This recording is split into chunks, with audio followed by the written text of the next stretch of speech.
Okay, welcome to this special stream on a Tuesday in December. I thought about doing this stream and I wasn't sure exactly how I wanted to do it, but we're going to do two things. One, we're going to celebrate this channel finally hitting 25,000 subscribers, which I'm super proud of. We haven't put any money into this channel. We don't pay for advertising. We don't promote things. This has all been just organic growth over the past, I don't know, around 10 years or so since we started really focusing on Logic content. And so I'm want to say thanks to everybody for that. But also, we are going to look at the top 20 things. We just did a video recently where I talked about some of the things that I don't like about Logic. And I thought it was only fair to do one where I talk about the things that I do like about Logic, because there's a lot that it has going for it. And I've really been glad to be a part of its journey over all of these years. It's like I've been using Logic in one form or another since I've been in the music industry, and I like it. I think it's a great piece of software, and I want to celebrate the top 20 things about it. And so that's what we're going to really focus on. And then, depending on if anyone is on or is chatting, then we'll also talk about this channel and look into maybe a little bit of the history of where we've come from making videos on YouTube and talk about some of the other side things. But let's jump into the top 20 list and make that kind of our jumping off point. And we'll have Logic up on the screen for this, of course. This is actually the song we did in our album stream earlier this week. I've done a bunch of editing on it. It's actually pretty great. If we have a chance when we're talking about features to use them with this project, then I'll do that. But I'm not overly concerned. Really just want to be able to have Logic open and maybe as we talk about the top 20 things, look at some of those things as we're going. And maybe in no particular order for this list. We're not leading up to my favorite things in Logic, and we're not starting with my least favorite, but it was train of thought. So I just wrote these things down in the order that they came to me. And I think that that's, an interesting way to do it, because then for sure you're seeing kind of what are priorities to me a little bit. Number one is Sculpture, the instrument Sculpture. That's the first thing that I thought of. It's like I've considered leaving Logic over the years. One of the things that would definitely keep me in Logic is the instrument Sculpture. Let's throw this on real quick. Sculpture is incredible. And there's not very many instruments like it. Every once in a while we hear people say, like, you need Omnisphere or whatever else. It's like there are these instruments that people love and can't imagine their lives without. And this for me is one of them. The interface is still, it's like one of the old interfaces in Logic. It's been around in this format for a long time. It's not really gotten many updates, but does it need updates? I don't think so. Sure, the older I get, the more I wish that there was more contrast in the interface here. I mean, it's like this bottom third with all of our modulation, our LFOs and jitter, vibrato, velocity, all the controls and the envelopes and things. It's a lot of gray on gray on gray, but let me just go over the premise of this. Instead of having this be a synthesizer where we have oscillators with the simple waveforms, this uses a model of a string. You can see that model thing moving there. And we have like little pickups and different objects and things that we can assign to this. And then those things, the string itself has a section where we get to choose the material for it. And then we have some effects and we can attach that string to a body and then we can modulate it and we have a morph pad. This instrument is by far one of the most interesting sonic creation tools I've ever used. And so, of course, this was going to be on the list of something. It's incredible and it's powerful. It's power hungry in many ways. I believe with some of the settings, maybe not with this computer, but in the past, this was an instrument that I had to freeze the track of on the regular because the way Logic can't split an instrument across multiple threads, it would max out a thread really easily. But now, with the way computing power is, this thing doesn't even barely dent it anymore. It's incredible. If you've never used Sculpture, I recommend diving into it. I did a series of live streams a couple years ago where we just broke down Sculpture, every part of it. So I'm sure you could do a search for that and find those ones. But I mean, it's just the deeper you go on this instrument, the more you realize that it can do incredible things, come up with incredible sounds, and there's very few things like it out there on the market.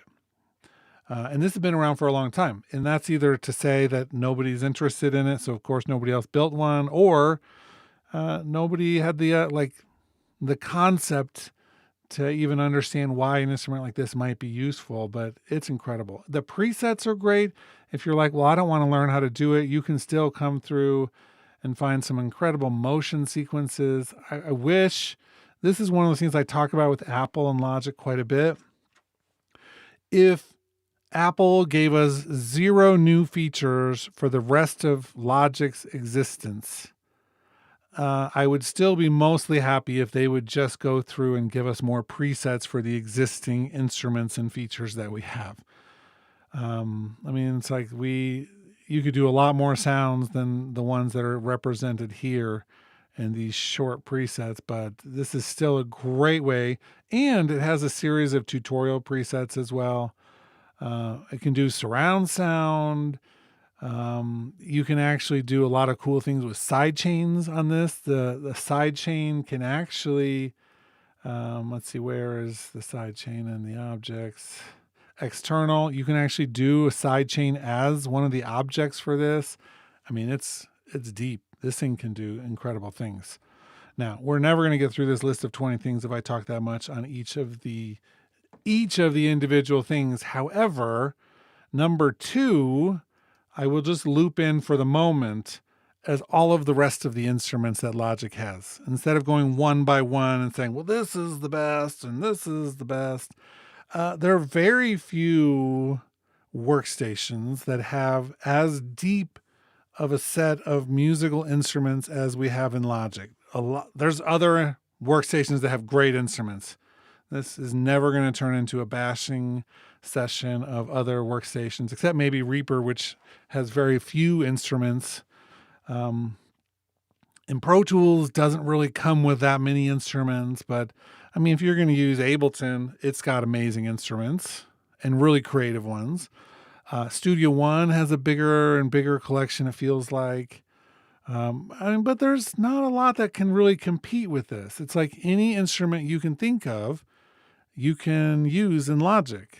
We've got everything from like a vintage B3, vintage keyboard, and these are not sampled instruments. A lot of these are, there's a mixture of different techniques that they've used over the years: modeled, sampled, synthesis, which is just, creating a bunch of different tools. That it's kind of like a modeled instrument in a way, but a combination. So many things. Then we have these new instruments: the studio piano, the studio bass, and the drummer, of course, the drum kit designer and the drum machine designer and the drum synth. And we have, let me come in here for a second. The B3 I already mentioned, the clav, the electric piano, the Mellotron. We have all the sample stuff. We're going to talk about that in its own thing. I mean, just so many things. In the synthesizer category alone, we haven't even talked about Alchemy yet. Alchemy is incredible. It's incredibly problematic to use sometimes, but it is incredible and can do a lot. And then we have all of the EF, the ES instruments, the retro synth, which is more than just one at a time. Just a lot of great depth here. And so with depth comes flexibility, and you can think of almost any instrument you want to incorporate in production and have like at least a mediocre to decent to often excellent option for those things.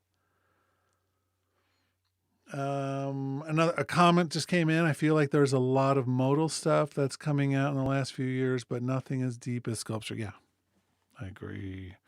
Okay, so that was number 2, just all the other instruments. It's like, what do you want? Well, you've got something. Are there going to be better third-party options in some cases? Well, yeah. Any company that specializes in one of those things can do a better option. But we're talking about, that sub 200 for the entire workstation, not paying for any third-party things. You can probably get away with the instruments inside Logic if you had to. Tying into that, this is something that I don't see very often with other workstations. And somebody can correct me if they know one that does this, that's incredible with it. But we'll leave it on.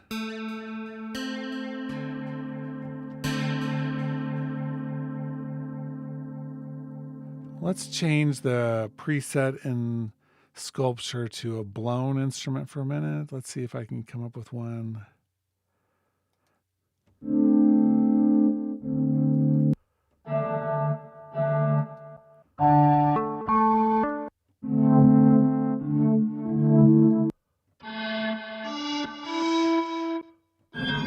Yeah, none of those are going to be great. I'm going to do a demonstration here in a second, but for the moment, even though the strings, the studio strings, maybe not one of my all-time favorite of all the instruments in Logic, it is still pretty good if you use it right.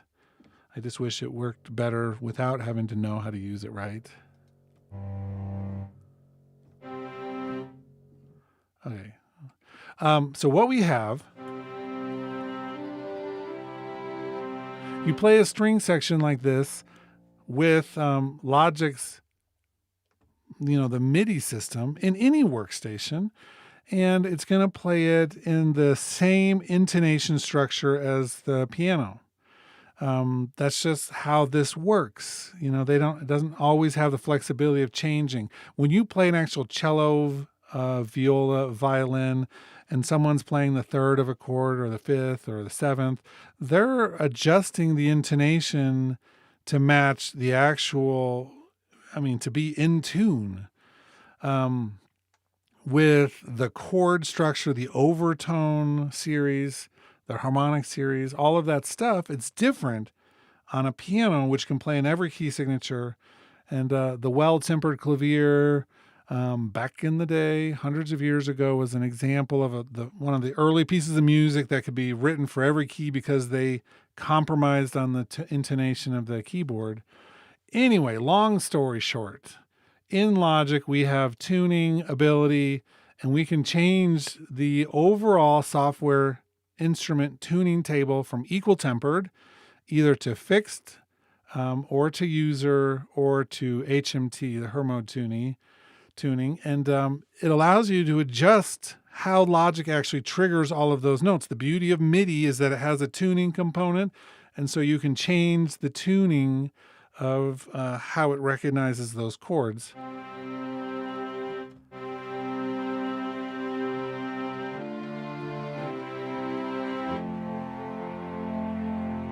And so we can actually have string sections play closer to what we would consider to be in tune as the instruments could do.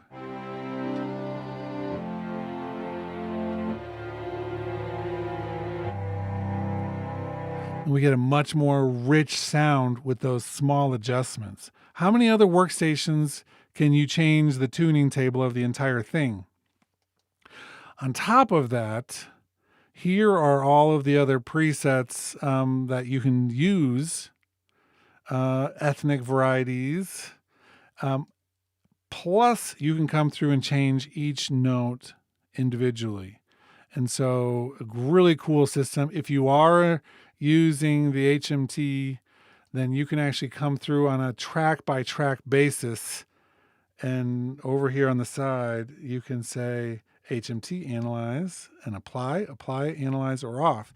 So you could actually say, like, I want the piano to play in the equal tempered, but I want my strings to play differently. And then there you go. I've had people in the comments on various videos say that this is all fake.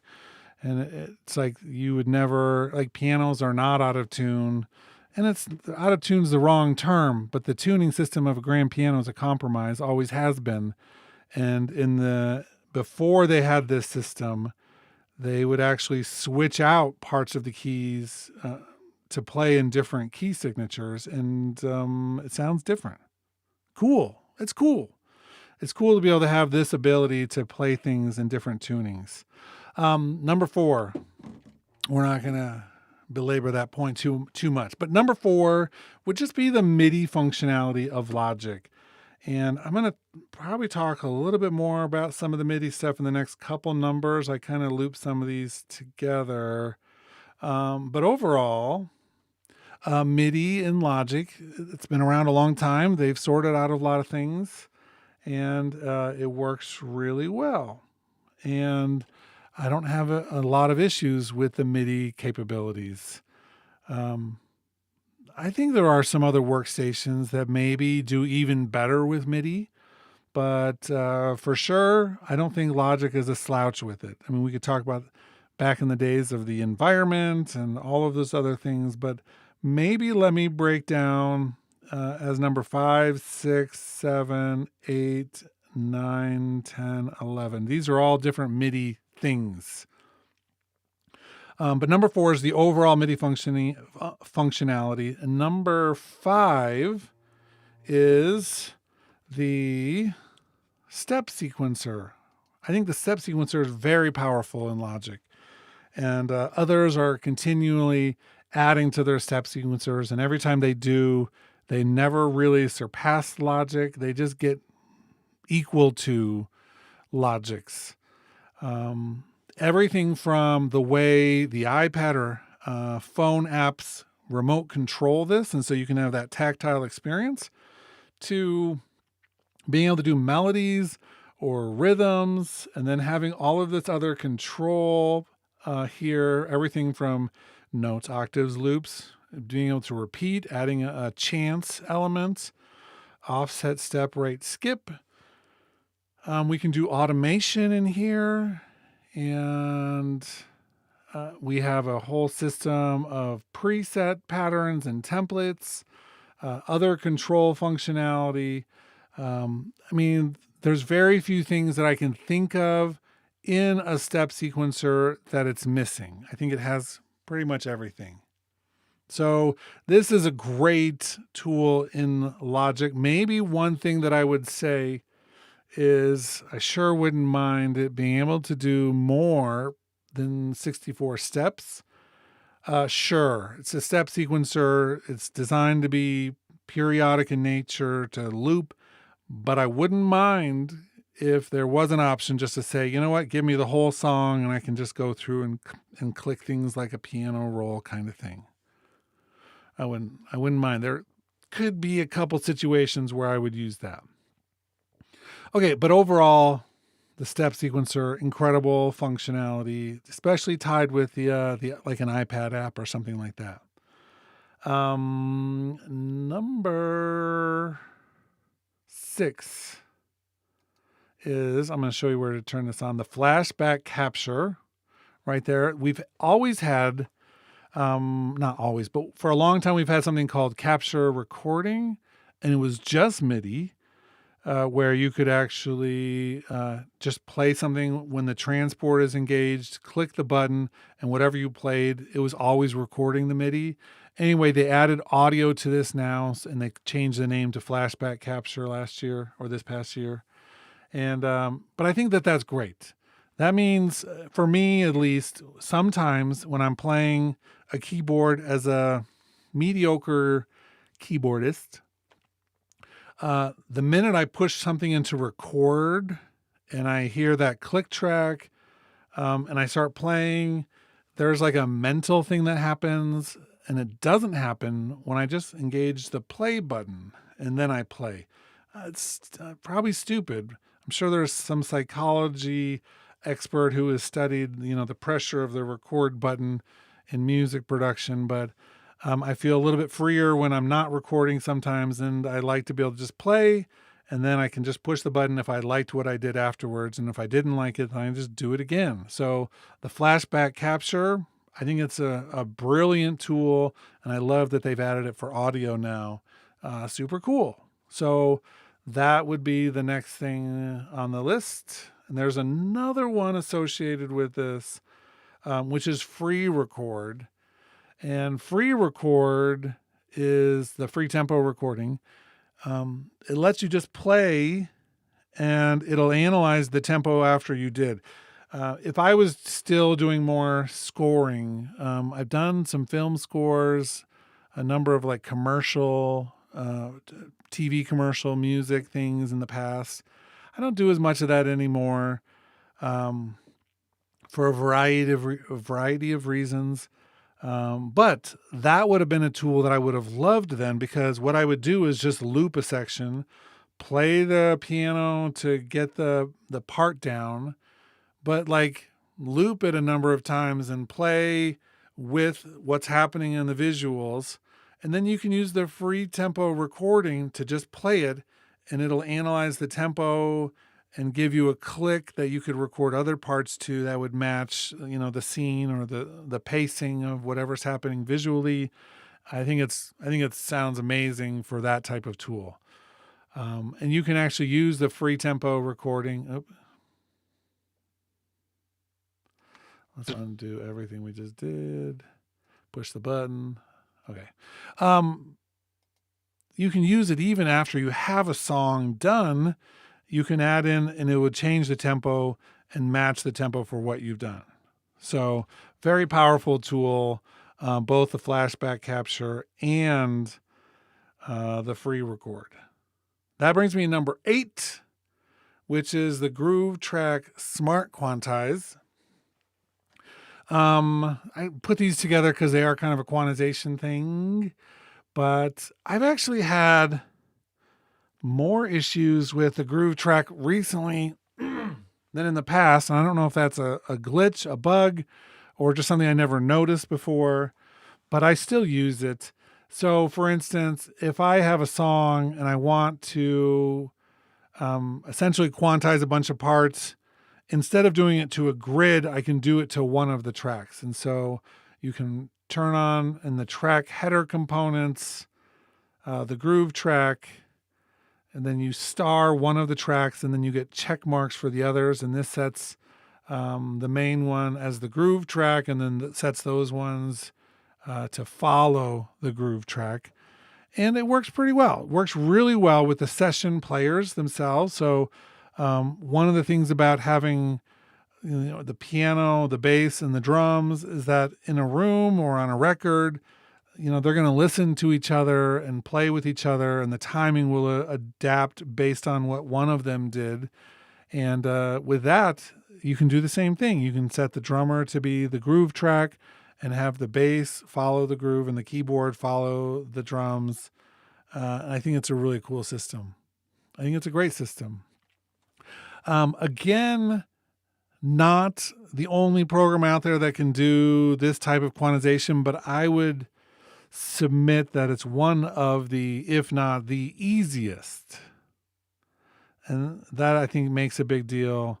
Although you have to know how to turn it on because it's always off by default. Okay, cool. The other one was Smart Quantize. This is maybe a smaller thing. I do use this one sometimes. If I'm quantizing like a keyboard part, we have our quantization settings. And by the way, we do have groove templates here, which means we can use like a Groovetrack, but on an individual basis. The Groovetrack, one of its weaknesses is that you can only have one Groovetrack and everybody else has to follow it. Well, it's not even outside the realm of possibility. It's not anywhere near impossible They just have never thought of doing this, or they just have decided not to. But you should be able to have 2, 3, 4, 5 groove tracks. I want the bass and the drums to play together. Cool. I want maybe all of the string parts to play together, but not necessarily to the drums, right? I want them to give and take a little bit more. And it's such a literal thing to use the groove track. So I want the groove track for the drums and the bass, and I want a second groove track for all the strings and the horns. Maybe I want a groove track for all the vocals, because then it wouldn't give weird results like tying them to the drums or something. Cool. So I think that I wish we could do more. Well, we can in a way, because we have the groove template. So I can select a track, make a groove template, apply that groove template to other regions, and then we just do it piecemeal. It just becomes less easy, more complicated, but it's all 100% possible. But in addition to this, we also have the smart quantize instead of just the classic quantize. Both of these have been around long enough that classic quantize is almost a misnomer. But the smart quantize means that if you hit like a chord simultaneously, instead of having them all be exactly right, they might roll the notes a little bit. They're trying to give a little bit more of a human element to it. And I use that when I do things like quantizing keyboards, sometimes drums, just to give it that little bit. But it's always a trial and error. I try it, see if it works. The nice thing about quantization here is that once you have it, you can always go down and change like the quantization strength. With the groove track, we have a harder, yeah. And I'd have to look. I haven't ever done it, but I don't think you get like a lot of controls with the groove track. But with the quantization, you can say, I just want this 5% quantized, or 80% quantized, or 99% quantized. And that works with smart or classic modes. Those kind of tools, is it better? This is a question we haven't asked in a long time, because now we say things like, should we be using AI in our music production? Well, there was a time, I'm not joking, when drum machines and quantization and MIDI, that people ask those same questions. Shouldn't we just perform things like musicians do and make the best performance that we can? And if you can't perform it, then maybe you should change careers. I mean, we used to ask those questions like in the 80s and the 90s. And then we just like forgot about it. It's like a good preview of what's about to happen with AI. Because what's going to happen with AI is that we're going to hit that point of diminishing returns, which means we're going to hit the limit of what AI can do. And every time that it does like an update, it's going to be like this little small incremental teeny update. And at some point we're going to be like, well, cool. It's like, how many more things do we need that are AI like that? It's like, it's great, but it's not like pushing any boundaries. Musicians are going to learn how to incorporate it into their workflow. It's like, we're going to use it to do the things that are hard, like pay an orchestra to do a string part, or, those kind of things. And then the performers will still perform, and we'll still enjoy live music and not want to go see robots singing on a stage. And so it'll normalize, like MIDI and all that stuff normalize, and we'll still hopefully really have a lot of respect for musicians on stages. One of my kids in high school right now, is blown away by what AI can do. We have a lot of fun with it. It's like a gimmick though. And went to his first concert recently at Red Rocks Amphitheater in Colorado. And you could tell he can tell the difference. That real musicians on a stage playing something that's amazing is different than what AI does on his phone. And so I'm not worried about it, but I think it's interesting that we've already done this all once. It's like we already put all the tools out there to replace musicians, and it doesn't. Not in the end. Not yet. And maybe there's something coming that will continue to change that. But AI is going to become a tool in our toolkits for certain things, and it won't replace everything. I just can't imagine. Is it going to be damaging to some people's careers? Sure. In the same way that we don't have people making horse-drawn carriages at the same scale that they once did, or candles at the same rate that we once did. Now we have people making light bulbs. And in fact, I'm sure that robots are making light bulbs. You know what I mean? It's like machines are doing it, not even humans. There's going to be a cost for all of it. But I think that right now, playing something and then using quantization to make it sound better is socially acceptable. You can all do that. Number 9 are the MIDI effects. Dun, dun, dun. And I don't know if this song actually, do I have any MIDI effects on it? I don't. But even though, I mean, it's a lot of MIDI stuff, a lot of vocal stuff. But I use MIDI effects all the time. And I love the idea of them. I wish we would get more. There are some third-party ones you can buy, but it's not like an ecosystem that really took off. I use the arpeggiator off and on. That was a MIDI joke. I don't know if you caught it. I use the modulator, sometimes even the modifier. Transposer for sure. If I'm playing something in a key that I regretted choosing, then I'll simplify it to put it in C. Velocity processor I've definitely used a number of times. I wish we could use, not all of them would make sense on audio tracks, but certainly the modulator on an audio track would make a lot of sense. So there's room for expansion. And so it'd be kind of fun to be able to expand some of the MIDI effects onto audio channels. That's all we need to say about MIDI effects.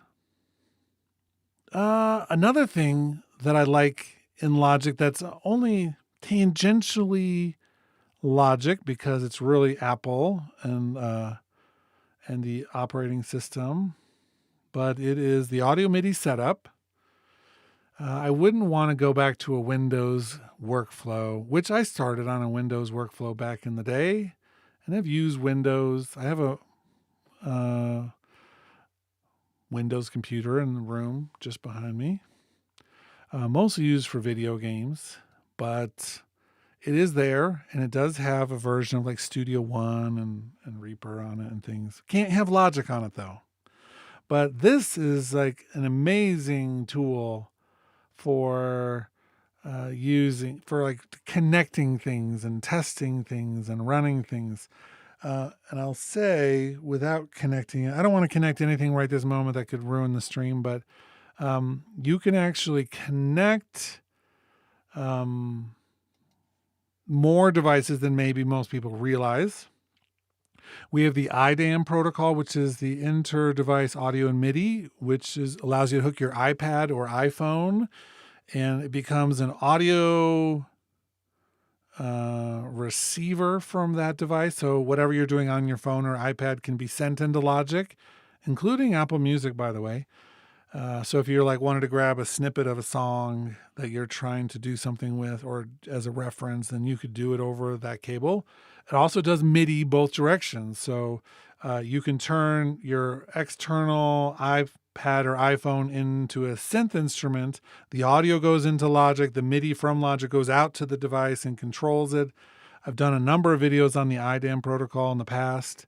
It hasn't changed in a few years, so there's no point making another video. But go back and look up those if you want to use your mobile device as an external instrument to Logic Pro.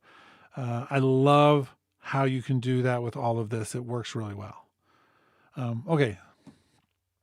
That was number 10. Number 11 is one that we haven't gotten as much as I wish we could have gotten yet. You can see I have it turned off right now, but Logic Pro is MIDI 2.0 compatible, requires MIDI 2.0 hardware, and it turns out that This is a maze. Apparently it's a maze for Logic developers. Even though they put it in there, you still go from 0 to 127 with the MIDI spec. However, it gives you additional percentage steps in between all of those. So you get a finer resolution. Theoretically, you should get communication between the hardware and the software in terms of asset exchange, names of patches and things. But I have one of the few commercially released MIDI 2.0 keyboards, and it doesn't exchange any assets. Along with this, though, because MIDI 2.0 is more than just asset exchange and high resolution, but there is another thing that kind of came out simultaneously with this.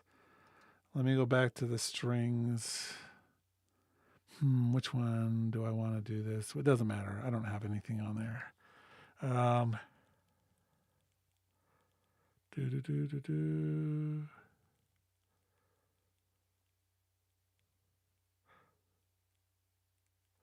Okay, this one doesn't have it on it, so I'm going to pull up a different instrument. Let's try the retro synth. I think has it, but I'm not positive.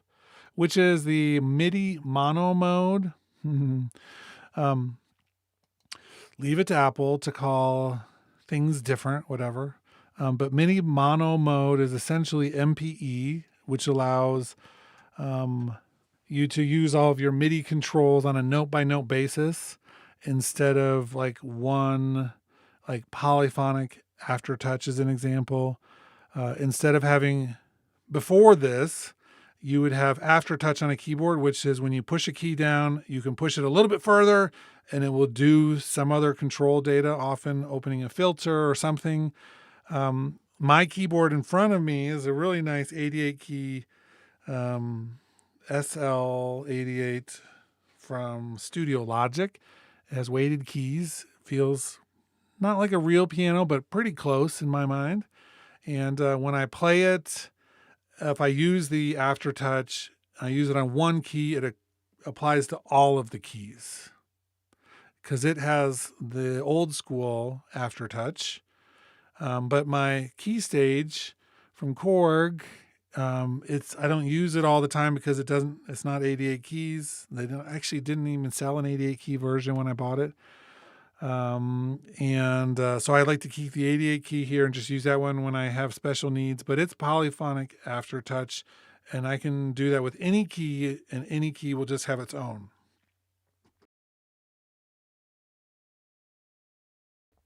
Little cough there. And so the instruments in Logic all accept this MIDI mono mode, which is the aftertouch, and other control things are all on a note by note basis. That's cool.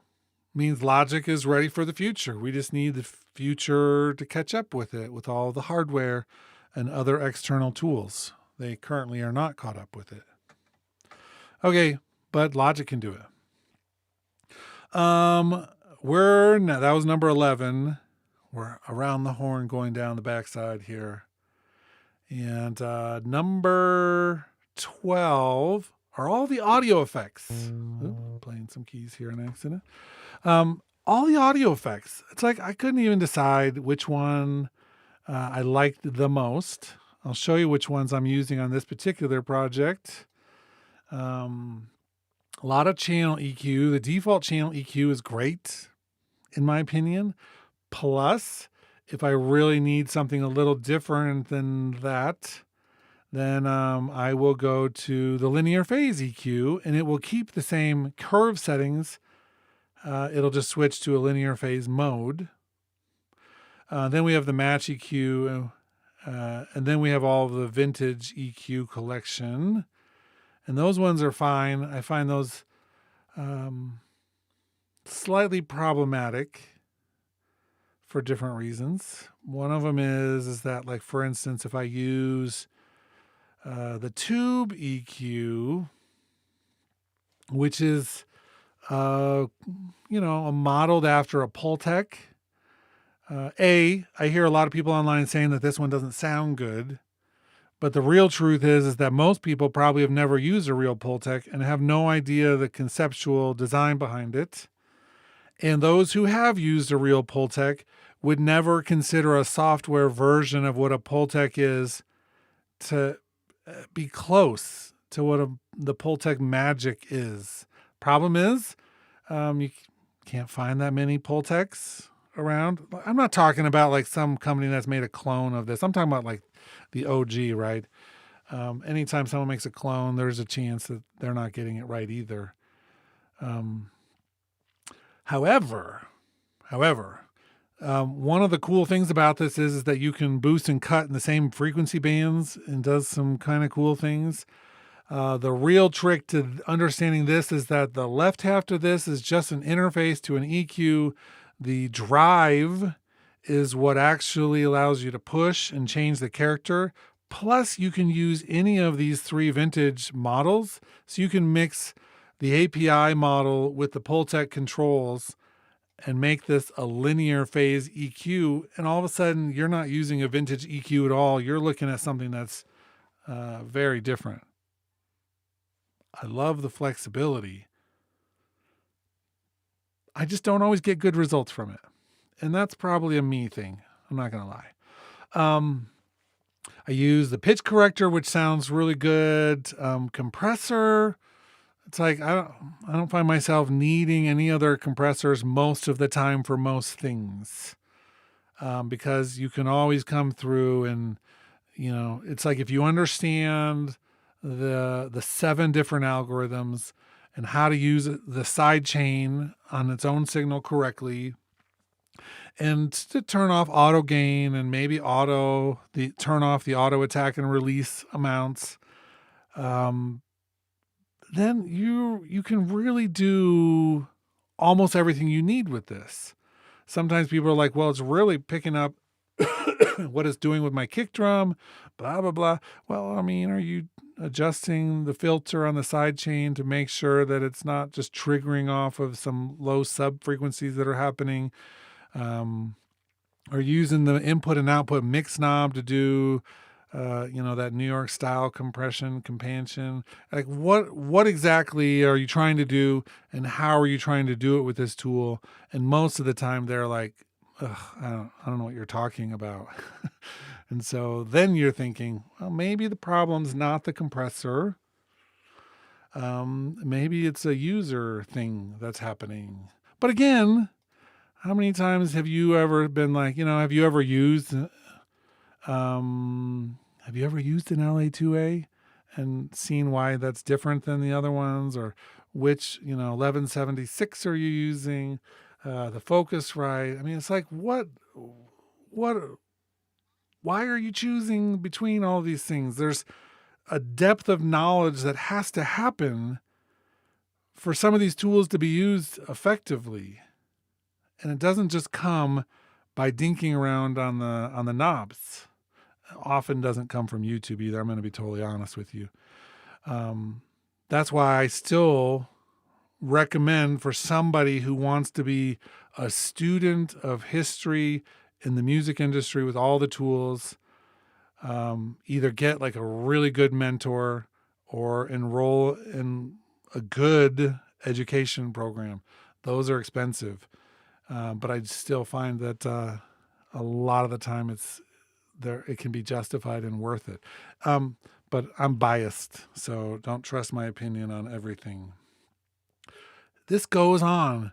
Every tool that we have in here is like this. We have the QRS, which is incredible.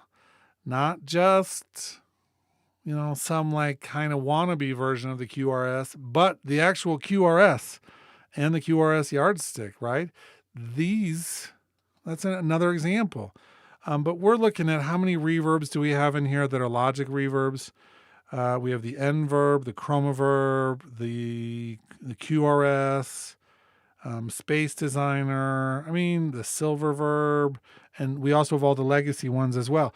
You can get the reverb you want. You can get the EQ you want. You can get the compressor you want. And then this is just like the start. Look at all the distortion units. We have ChromaGlow now, which is by far one of the best units that does what it does out of anything on the market. I'm not making that up. It's so good. If you don't know what you're going to do with it or how to use it, though, it doesn't matter. And we have some bad effects in Logic too. Don't tell anybody. Stereo spread is one of them. It's bad. I'm really looking forward maybe to an update on the Evoc 20s. You know, it's like, oh, okay. Some of them are not great. The sub bass, another example of a horrible plugin that we need to get an update to. Audio effects, they're amazing. If you're going to use one workstation and say, I'm never going to put in money into anything else because I don't have the money to put anything else. What do you want? I bought a Mac. I bought Logic. Now you want me to buy a bunch of third-party things? Well, if you use something like Reaper, you have to. And that's not a dig at Reaper. Reaper does stuff that Logic can only dream about. It has some functionality which is incredible. But the default set of audio and MIDI things are not the thing you go to Reaper for. Anybody who says otherwise, cool. Let's talk about number 13. Let me catch up on some comments. Hey, Plastodon. Another comment about being happy that they finally updated the user manual PDFs. Awesome. I don't go to those very often, but that's, great. Eagle says, I still have an Echoplex, but if I use it, I have to log hours to replace the 1/4-inch tape. Yeah, how is that for fun, right? But worth it. Some things are worth it to be in that format, the physical format. And then Vibe says, congratulations on the 25,000 subs. Thanks. I'm pumped. And this year, the last 2 years, I've definitely put a variety of time onto this channel. This is a good time to maybe go on a little tangent while we're about to talk about the next of the list, which is number 13. There was a time that I put more effort into this, and I think the algorithm had me going on an upward trajectory. People only succeed on here when YouTube lets them or says they can succeed on here. And I feel like they really would love it if I were to put a bunch of money into promoting videos and things. But here's the thing. I have I love my day job. I love what I do for my career, which is teaching. I'm a teacher at the University of Colorado, Denver in the recording arts program. And I've been there now a long time. My first time teaching there as a professor was in 2004, and it was awesome. I really have enjoyed it. And I grew up teaching here, and it's like I have students who are now, out there doing this for their careers, the ones that have been able to make it, who are prepared and eager, hungry, and just decided they were going to do it no matter what. And so it's like, that's my main job. When things happen, I need to put time into that. The YouTube channel just doesn't get priority. It's not my main gig. My goal has never been to have a career off of YouTube. In many ways, what my goal has always been is to have this be an outlet where I can share things in different ways. And I would say the education I got from being on YouTube has helped me as a teacher with my students. One of my most recent book, all about being using social media to build your musical career, was based off of what I've learned in this format and doing things and meeting people and talking to people and seeing how all of these things work. And so it's like I'm more grateful for this experience than any of the viewers have ever probably been. But it's interesting. It's like every day I get comments from people who are watching a video that's like 5 years old. Thanks for making this. And it's like something that I did in 2017 or 2018. And I'm like, dang, I don't even remember making that video. But there's something so gratifying about making content that people still use somewhere down the line. And so I'm more excited than probably any of you are that this channel continues to be meaningful to anybody. And it'll never be my career, YouTube. I mean, I just don't imagine that to be the case. When I get burned out on YouTube, which has happened a number of times, I go into live stream mode because I can do these live streams without any burnout really happening. I just set aside an hour. I come, I talk to you all. We have a good time. We moan about Logic. We talk about the cool things in Logic. I get out of this revitalized, and I don't have to edit, upload, worry, or do anything. And if it gets watched by 1,000 people or 100 people, it's like it doesn't affect me. And so recently I've been doing a lot of live streams, mostly because it's like that crater that happened a couple years ago with getting cancer and feeling like, everything just kind of imploded. I just kept doing live streams and this group, some of you who are watching right now, I'm sure, and some of you who watch later, it made a difference. 13. Let's talk about number 13 because 13 is cool. It's one of my favorites and one of the ones I actually use all the time. And that is, let me double click on this. It is the flex. Flex time, flex pitch. Man, my nose itches.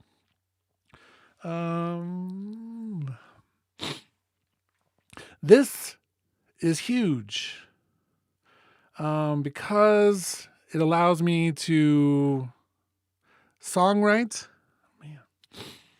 without having to worry about knowing the notes. And you don't see too many people just do like songwriting on here live. I think songwriting for a lot of people is a more private experience. But I've got no illusions that my songs are amazing. I really like my songs, but I don't, it's like I don't think I'm going to be in the top 40s ever.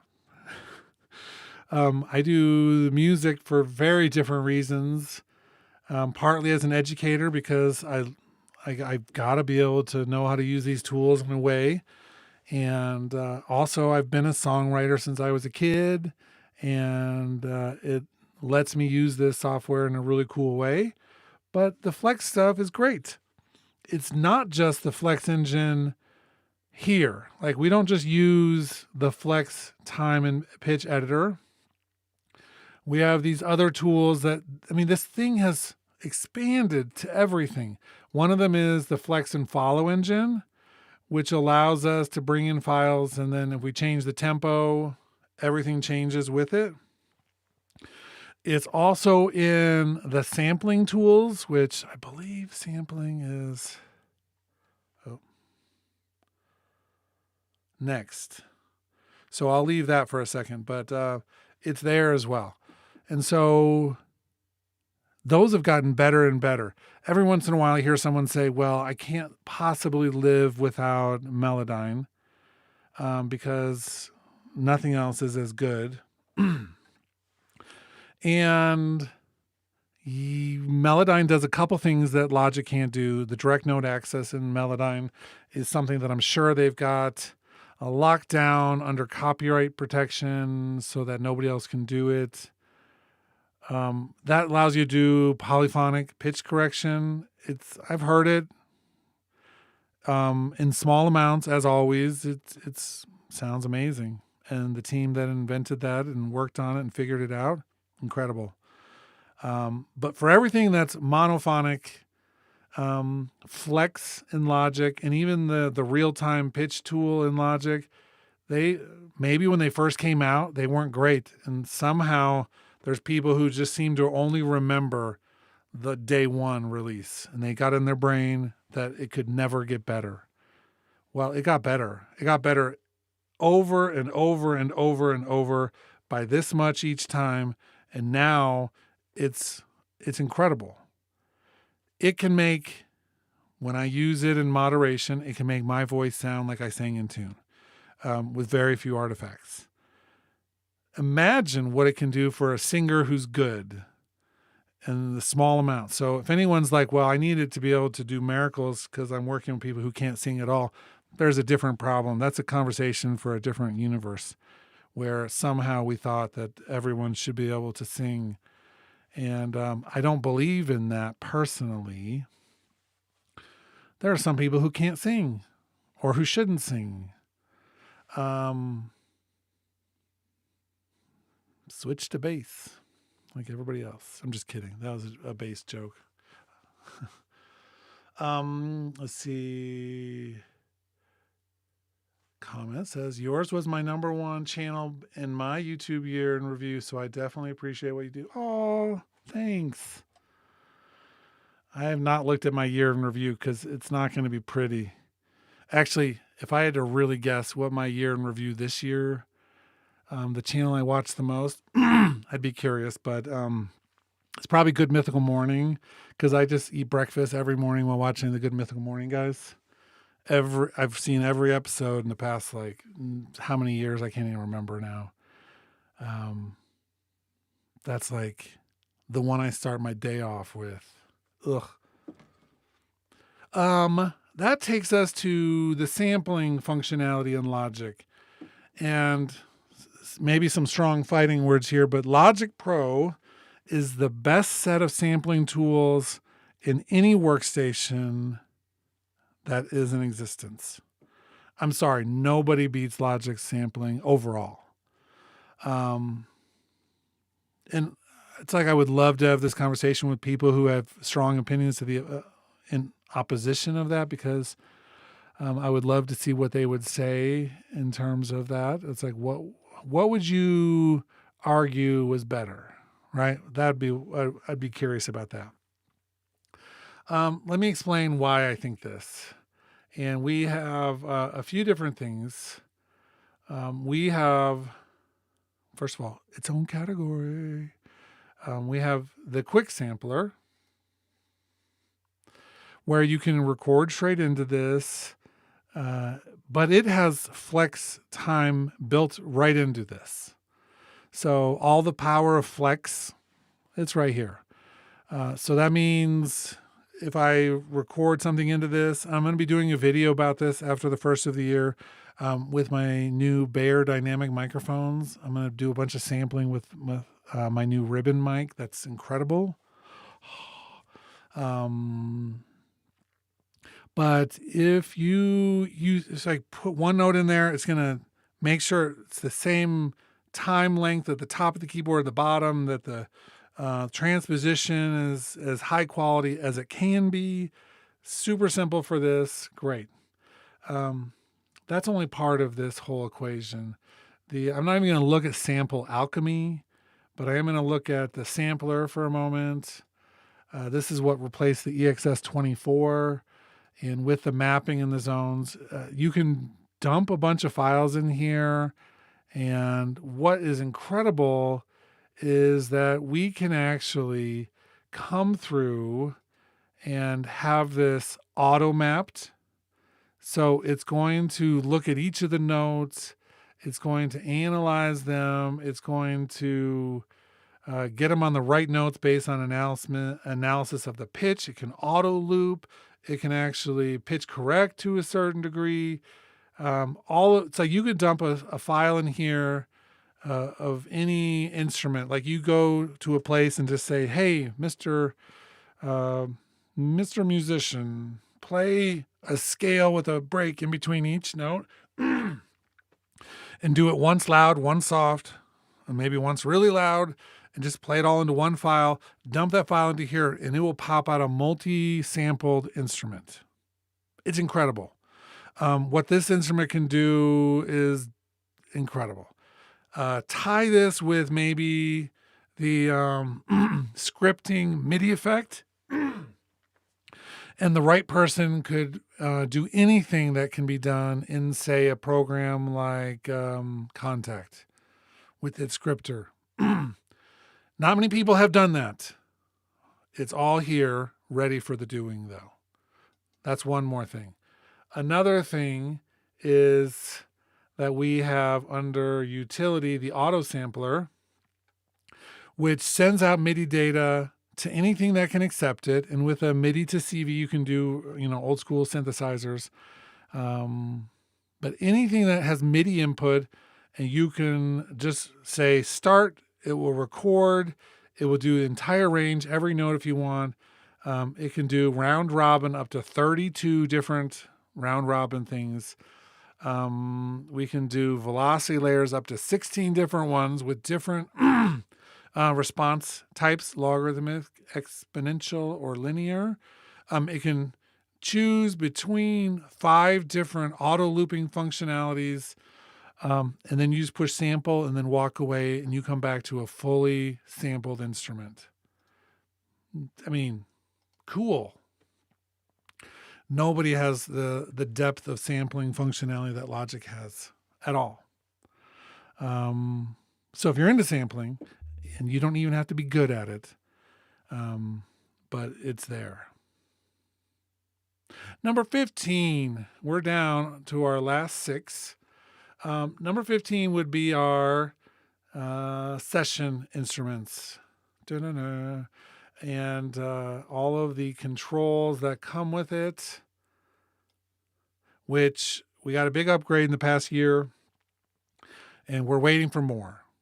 Always waiting for more. Wouldn't it be cool if we get a guitar player or a string section that sounds good, horn section? We have the horns and the string studio instruments. I'm sure someone was trying to make this whole thing work with the session players, and they're having a hard time with the strings because the strings just aren't that great. They're okay. They're not great, in my opinion. Or they take too much work to get there. Ugh. But maybe they've done it and they're just waiting to release them. But guitar, strings, and horns, we already have the instruments. We just need the session player capabilities. But that guitar is what I'm wanting because I'm not a guitar player. And we'll see. Of course, the last thing as well, we just saw this come into Cubase, but they've got a vocal synthesizer or a synthesized vocalist. One of the Yamaha instruments. And it works integrated into Cubase, which I would like that. I would like that very much. So guitar, voice, not to replace the humans. I like humans. I like human created music. But boy, just to get some of this stuff when I'm in the creation mode, thinking about things, hearing them, changing the melodies around, and when I'm teaching students. Students are interested in humans. They want humans on their records and their songs. But some of them, and I think this is a serious thing, some of them are really shy about getting other humans to do their music until it's just right. And so this would be great. Great for accessibility. Great for music. Just let's not replace the humans. The arrangement track, anybody who's watched my channel more than one video knows, the arrangement track is something I ride by, I die by. It's incredible. I use it all the time. A couple quirks with it, but boy, do I love it. It's great with the session players because it actually will create parts based on the part of the song it's in, a verse, chorus, bridge, etc. Could be continued to develop, but I love that feature so much.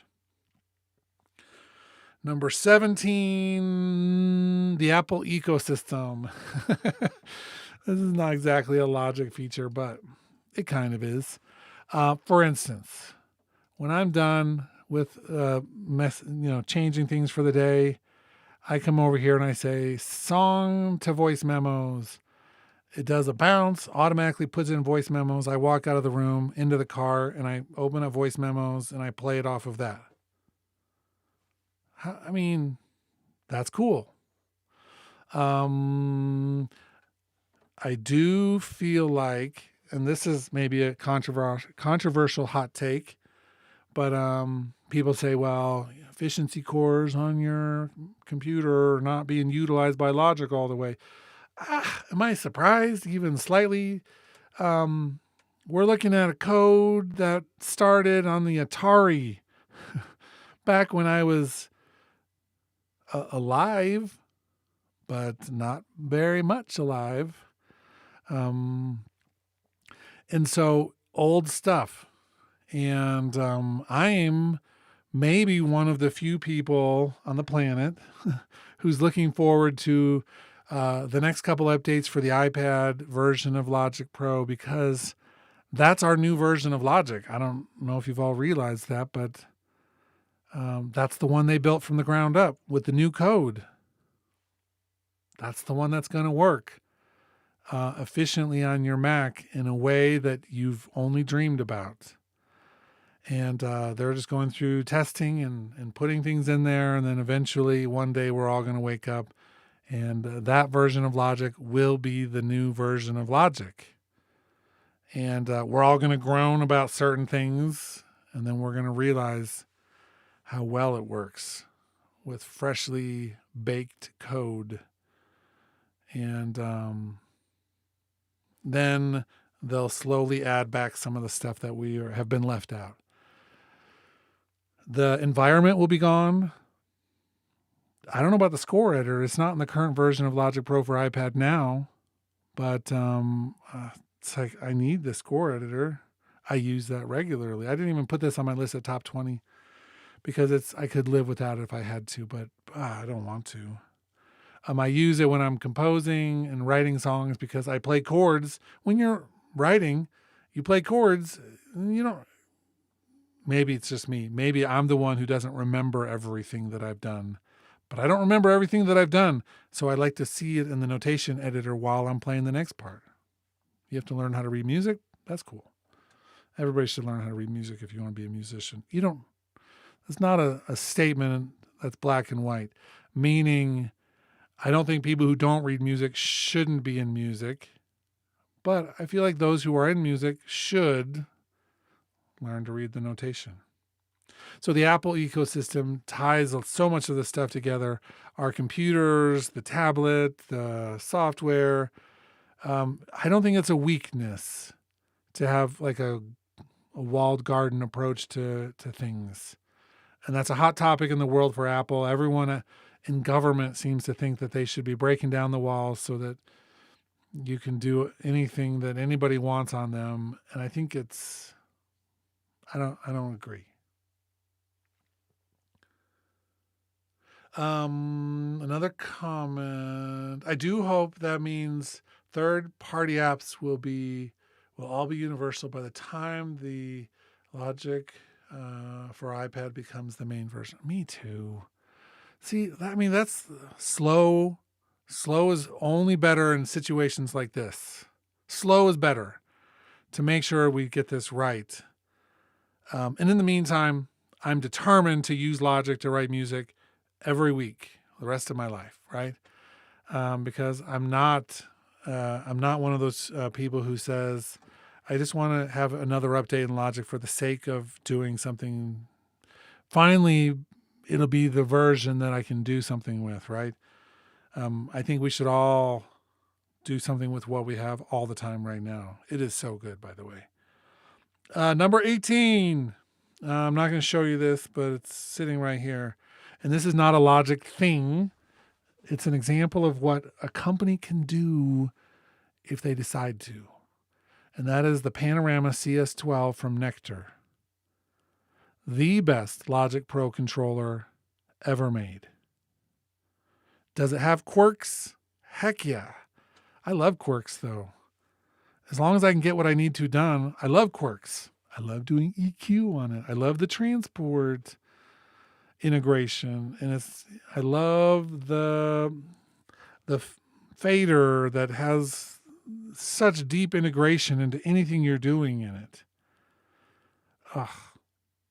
If you ever were to buy one piece of gear outside of a microphone and an audio interface, the CS12 is the one.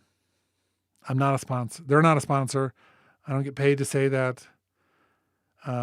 They sent me the CS12 to use, and I'm never giving it back. Number 19. Number 19, we're at the last two things. Number 19 is the stem splitter. And maybe for a different reason than you're thinking. I use a stem splitter 1 to 5% of the time. Not very often. But it gave me hope at the end of 2025 that Logic is still top of the mountain in terms of other workstations. Because Cubase, I know there's some things with Cubase. They have a bigger type of extraction tool, but they added a stem splitter tool, and it was limited compared to what Logic's is. And then Ableton added a stem splitter, and everyone's like, we finally got our stem splitter. And it doesn't pull out the piano and the guitars. I mean, it just has like the voice, the bass, the drums, and other, because they're licensing it from somebody instead of making their own. And it gave me hope that Logic is still, I mean, they're doing some things that nobody else is doing, like working on their own stem splitter or buying a company that did. Who knows?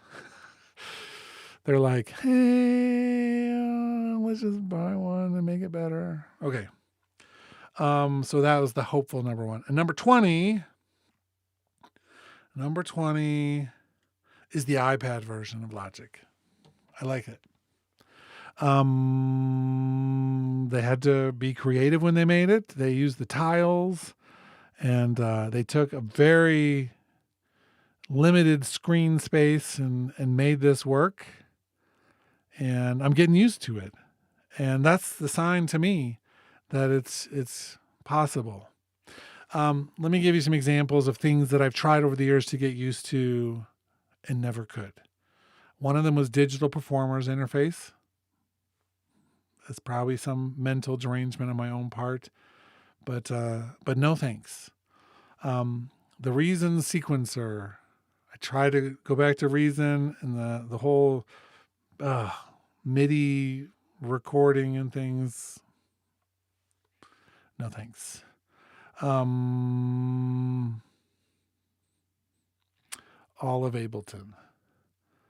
There's lots of people who love Ableton that would never switch to anything else. And I get it. Ableton is powerful and it's cool, but it wasn't by nature a linear experience, and the way you work with it. It's the same thing about why the Live Loops grid has only been opened on my computer one time. I don't like that way of doing things. But the Logic Pro for iPad, even with its cramped space, it does some stuff that I'm excited for us to get on the Mac version. And so, yeah, it's like, it's cool. It needs more, but once it gets it, I would happily use that version on my Mac. Happily, right? Hot take. Maybe this is where you all decide that maybe I shouldn't have 25,000 subscribers, but I would pay $5 a month for it. Just kidding. I already am. Ooh. So Plastidon says, I've never understood how the Live Loops area worked. And there's a few things about it that don't work, in my opinion. That's why I have a problem. So if you turn on the Live Loops, and it's playing all the stuff, you have to record what you're doing into actual audio tracks before you can use things like the mastering assistant, because the live loops don't actually count as recorded audio that it can analyze. And it just makes my mind implode. Like, no, you should be able to do like a real time analysis with the mastering assistant of the live loops, grids, and some other tools don't work. They don't, it feels like a whole separate thing that was never fully integrated. I have opinions. I don't know if you know this, but I have opinions on Logic and parts of it. But today we're really trying to focus on the good things. And there's a lot. There's some like honorable mentions. We could keep on going. Verispeed could have been tied into the flex time, where you can run the whole transport like it was on a 2-inch tape machine and slow it down or speed it up, and have it actually be separate from pitch as well. So you can speed it up without changing the pitch, but you can also speed up like a tape machine and have it speed up as well. I mean, cool.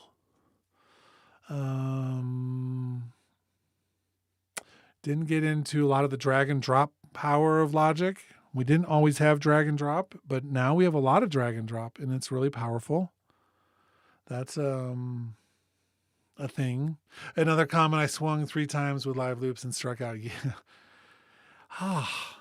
Like, I understand conceptually how it works. I just don't like it. That's a me thing. But I don't know very many people. I know I've got some viewers on here who have said that they use it, but I don't know very many people that use it. If you really want that loop-based workflow, go to Ableton or go to FL Studio or even Bitwig.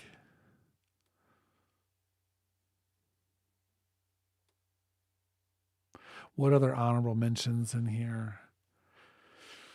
Oh, there's so many things. I didn't talk about the chord track. It tied in with the session players, but that's because I'm still angry about the chord track only doing half of what I want it to. I can see the potential. Like, check this out. You all ready for this? I'm going to play a chord on the keyboard. It says A minor at the very top of the transport there. It says A minor, right? It knows what chord I'm playing. So just have a MIDI track, drag it up to the chord track, have it do its little, obviously already knows what analysis is, and make them into chords. I mean, give me a weekend, right? To tell the coding team what to do. Put me in charge of the program for a month. I'm sure it would be a disaster. There's got to be reasons why they do things and don't do things. I just don't know what they are all the time. Whoa. How are we doing here? How long have we been going? Doesn't tell me anymore. They switched out this interface. We've been going for 1 hour and 19 minutes, maybe. Oof, maybe time for some lunch. But thanks for you who are watching this now and maybe later. Although the statistics show that people don't usually watch into 1 hour and 20 minutes on the replay of live streams, but maybe somebody. But if you are, and you're someone who's subscribed to this channel, then awesome. Thanks for being here and for just being one of the coolest communities of Logic users that I know. And yeah, because I feel like I've been on some other live streams on this platform, and there's a lot of people in the comments just saying totally idiotic things, not just like about Logic, but about everything. And you know what we stay away from? We just get the people who want to be here to talk about Logic. And sometimes Reaper complain that I don't like Reaper, but It's like YouTube, for all of its weaknesses, has done something really important for us. One of those things is it has shielded us from Pro Tools users, because we don't need them knowing that there are other options out here that are just better for certain things. It's like, let them live in their little glass bubble and think that maybe what they've got is the right thing. For the most part, we do get some Studio One users and some Reason users and even some Ableton users, but we get the cool ones, the ones who are actually like nice. We get a lot of really cool Logic users, and for that, I'm so grateful to the algorithm that it prevents a lot of the others from invading our party. And so for that, I'm grateful. But yeah, I wonder how long, at my current rate of doing what I'm doing, it'll take to get to 100,000 subscribers. I'm guessing it'll be on my deathbed at this point. Another comment: I used the live loops a bit. It doesn't do what anyone would think it would. It doesn't work like a looper, duh. And in fact, to be clear,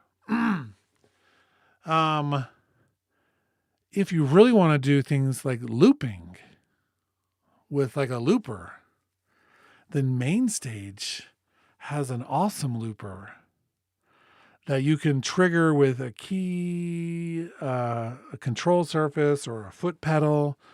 And you can do lots of cool looping in there, way more than you can with the live loops functionality, which is not a looper.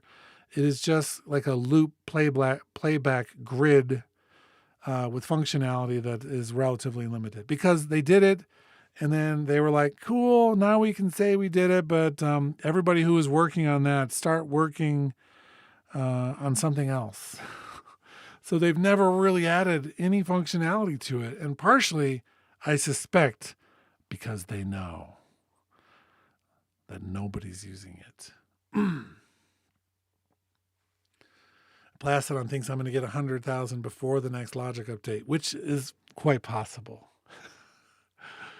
Oh, that would be hilarious. They're off their recent cycle, which can mean a bunch of different things. One, Apple right now feels like there's a certain amount of turmoil with, their big designer going to Meta, and, people retiring. And of course, those, we only hear about the big names. However, there's, I'm sure, a number of like ripples down to things like the pro apps. But they're just like, hold off. They could say, hold off on releasing an update for that for the moment. Or maybe they have enough of their own independence as a team that they could have done an update if they were ready for it, but perhaps they're not ready for it. And so that could be an issue. Or they're like, you know what? It's finally time. It's finally time to make this iPad version ready for the Mac. And so let's skip a cycle and just do it a year away. So we'll get it in May. That could be an option. It could come out this afternoon and just have a few small tweaks.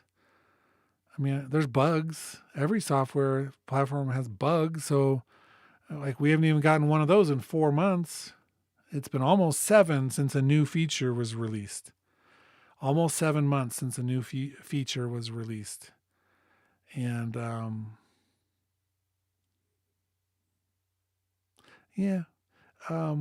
that means today, tomorrow, the next day, or January, February, March, April, or May. Maybe they're trying to do something, but it sure seemed like a good time when everybody else in the industry was releasing things. Luna, Ableton, Cubase, Reason came out with something new. FL Studio came out with an update. Reaper comes out with an update every week, as they tell me. Cool. But then you have to use Reaper.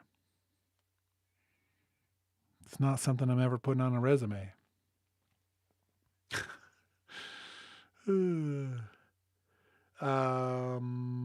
Michael Neal says, you can't drag from that chord grid library to a MIDI track. Double duh. Right? It's just a lot of little things with the chord track. So chord track so far, I'm not digging at what we have. I think it's brilliantly implemented. It works incredibly well with someone who understands the session players and how to make them sound good.